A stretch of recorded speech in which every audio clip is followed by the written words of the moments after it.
And it is just fitting here for you watching on YouTube, you watching on Twitter, that our first guest is our old friend Marcus Semien, someone who has been so good to us all the years as a great A and a guy from the Bay Area, San Francisco to Berkeley to the Oakland Athletics, now with the Texas Rangers. It's just fitting that we finally are allowed to do this, and you're our first guest. How you been? I'm doing well. I'm happy to be home. Yeah, no, I'm just seeing you walk over here and all the hugs, all the guys, and obviously home for family. And, probably the kids come with you and grandparents get to see the kids. I know it's your second time this season, but it's always got to feel good when when the plane touches down and you're back. It is. That was a big reason I came back to the AL West. Free agency, you get to decide, where you want to go to a certain extent. And, Texas and the AL West is important to me to be able to come home and see my parents more. And we still have a house here. So to stay in the house, it was nice. Well, I can tell you, just tell people, when I first left the radio station to take the job with the A's, it was a big decision, right? It was for my family. It was very emotional, and it was a risk, and it was all of that. And I'll never forget. So I sign with the A's. I leave the radio station. I go down to spring training. We're launching A's Cast for the very first time. And most players, they don't know. They don't care, right? They have no idea. It was you who came up to me in the clubhouse and said, hey, congratulations. I heard you're coming to the A's. I'll never forget that. And to me, it will always show what a class act and what a great A you'll always be. And while we'll always love you as an A, because how thoughtful you were, and you still are to this day, but how you just know everything that's going on. The fact that you came over and said that to me, that'll always mean a lot. No, I mean, yeah, I'm happy that you still doing what you're doing with the A's, and you're making a big impact on this community. And I always paid attention to Bay Area sports as a kid. So, whether it's on the radio or, the TV networks or whatever, a lot of people in this area want to know what's going on. And for you to deliver that, it means a lot. Well, and I think about where you have gone, and I actually have a couple of questions about Toronto, but how's it going so far in Texas? Because let's face it, third team in 3 years, it's a lot of change. Yeah, definitely. Last year going to Toronto, having a, not great first month. You don't know anybody. It's not always the easiest thing. Now this year, same thing. A little bit worse of a slump. But there's some things that I'm working out and I'm excited about. We have a good mix of veteran and young talent here in Texas as well that I'm really excited about, and a front office that is really hungry to win. So it's a good combination. Well, it's interesting, you talk about slow starts, but then all of a sudden now here you guys come. Like all of a sudden you were looking at the standings going, wow, Texas is in trouble.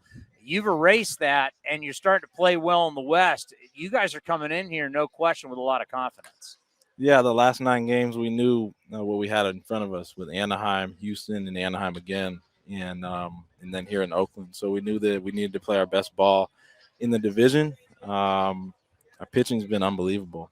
I think it's time for the bats to get going, and we'll see what we can do. And, everybody's saying that in the league. That's the thing, is that you look around, and I don't know if it's the humidor. I don't know. People are talking about when the weather warms up. Balls have been different. We've been talking about that for years. It's just not you guys or yourself. There's a lot of people have been struggling early. Do you think there's something to the humidor or the balls or anything? Well, I mean, now we have technology to tell us how hard we hit it at what angle. And, certain years, certain miles per hour with a certain angle we're getting out. And it depends. It's still early where the weather is not hot yet. But, yeah, I mean, it's something that as a hitter I always pay attention to, especially as a guy who doesn't hit the ball 110, 115 miles an hour. You need to, hit it 100, 105 at a 30 degree and feel like it's going to get out. And that's kind of my game and what my game has been. So we'll see how the year goes on. But like I said, personally, I feel like if my mechanics are right and I'm doing things the right way, I'm confident and I'm happy with where I'm at. Now, I only got to go to the old ballpark. I haven't traveled with a team since COVID.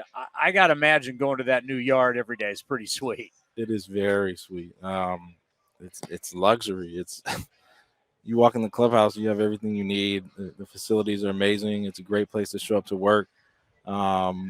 And you know me, I just want to play baseball. So they have provided everything we need as players to get better and win. And now it's up to us to utilize it to the best of our ability. What do you think of the division so far now that you've seen the division? I mean, we just finally saw the Mariners for the first time. I know the Angels at this point still haven't seen the Mariners. You've seen everybody in division.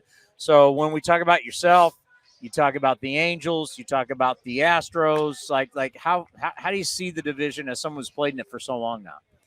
Yeah, it's a well-balanced division. I think that everybody's got pitching. All the starters in the division are rolling right now. In Seattle, they're sitting there at the bottom right now, I believe, and they have former Cy Young winner and a bunch of young arms. So they're going to make some noise too. It's really going to come down to who's hitting and who's playing the best defense because the pitching has been locked in the division. Now, I wanted to ask you about Toronto because you could say to a guy, hey, what was it like playing in Toronto? But that's not Marcus Semien's journey with the Toronto Blue Jays, technically. There was some Toronto. There was also your spring training facility.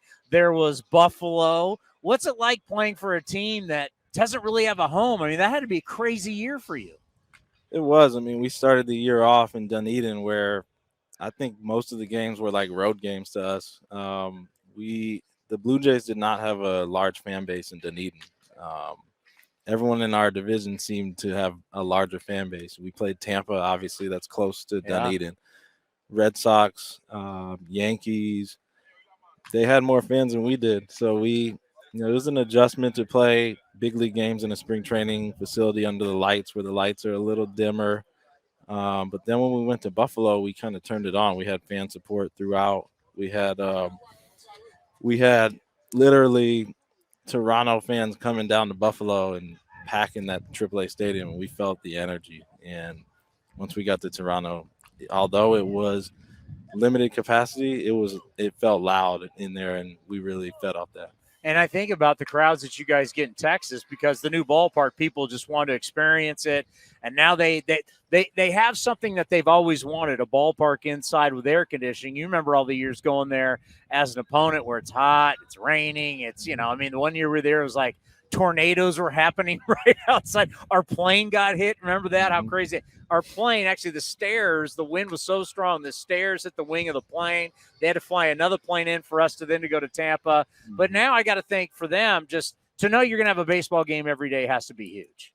That's big. I mean, we had that luxury here in Oakland. I feel like there's rarely a rain delay here. Playing in the AL East, there's a ton of rain delays, and it affects you as a player. But yeah, the stadium, like I said, is best in baseball in my opinion. It's more of a pitcher's park than a hitter's park, but in terms of showing up to work and playing every day, it's one of the best. And I always enjoyed going to the old Texas. Even I enjoy that road trip as a road player. That hotel, just playing in Texas was nice, and now it's even better. When I think about your journey, obviously, you know how our fan base feels. They want you to be here forever, and it was hard when you left. It was the start of kind of, we know how this thing was going to roll, and it was sad, but you'll always be loved here, obviously. But when you went through that process, you have that process really once in your career. Here you are, free agent, boom. What was that like, and why was the decision the Texas Rangers? Yeah, well, for me, I got to go through free agency twice technically. My body of work in 2020 was not as good as 2021, so the market was way better in 2021. And I was, at 31 years old, we were just trying to figure out how many years we could get and who needed a middle infielder. I was still contemplating playing shortstop. But now as a second baseman, we understood what the market was, and it came down to really the numbers, the finances of it. And we got the best deal, the best offer from Texas, and it was a place that was at the top of our list, and it really lined up. And I know you look at a deal like this and you say, this is what sets me up for the rest of your life, your career, generational wealth. That's great. We're all happy for you. But I think a guy like yourself who loves this game and keeps yourself in unbelievable shape, in your mind, aren't you thinking playing longer than this contract? I am. I obviously we're in year one of a 7-year contract. That's a long time from now, but the way I train and prepare is to play beyond that, of course. I love the game. I'm the type of person who wants to play until they take the jersey off my back. Some people, you look at what Posey did and say he had more years. He had more years. Like I said, I'm the kind of guy who's going to keep going until I can't, and that's just how I was raised. How's the family doing? We're good. 3 boys now. Kindergarten graduate, preschooler, and a 1-year-old just running around, and we're adjusting to Texas. We moved out there full time now, so it's been a transition year, especially this offseason with everything that went on with the union and everything and free agency, and we're just getting settled in now. Yeah, we've watched your family grow, and it's interesting, to watch you as a player, watch your family grow. It's been one of the things, and, life changes, but the one thing that I think it's always been a great advantage for you is your wife and how supportive she is, obviously being a former athlete herself and understanding the business. That's just got to help you. We know how hard you work, and we know what you put into it, and it helps that you have that support off the field. No doubt. My wife, her work ethic is probably better than mine, not only when she played, but as a parent and as a wife. And for me, it makes me just more calm when I come to work to know that my family and my kids are in good hands. And I do everything I can here to make sure they're comfortable at home. Well, I'll say this because I know you got a meeting you got to go to. I've been doing this a long time, right? We say goodbye to Kurt Suzuki. We say goodbye to Stephen Vogt. We say goodbye to Judd Lowry. And everybody, for some reason, how many times did Ricky Henderson come back, right? Jose Canseco came back. I know you're going to play a long time, and we even though you're in division, we're always going to root for you. You're one of our favorites of all time, not just because what you do on the field, knowing what kind of person you are. We'll always root for you. I do feel if there's like players, I can see you back in an A's uniform. I don't know when. I just have a feeling we'll see you again in Oakland. Yeah, you never know. Like I said, I want to continue to play as long as I can. The goatee may be a little grayer.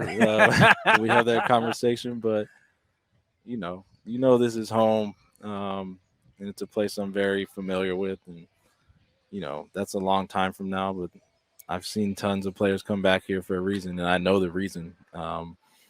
And it's the community and the people in this organization that take care of players, and it's a certain brand of baseball that players here love. Well, I'll tell you what, it's just fitting that our first day being able to be live on the field here for you on YouTube and on Twitter, for it to be Marcus Semien as our first guest as we look to continue to grow this. Hey, thank you so much. It's great to see you. It's great to see that you're healthy, happy, the family's good. And like I said, for A's fans, you're one of the favorite A's of all time, and everybody here is always going to root for you. Whether you're playing against us or not, we will always root for you. So let's do this again soon, and good luck the rest of the season. You stay healthy. Thank you. Thanks for having me. The great Marcus Semien right here on A's Cast Live.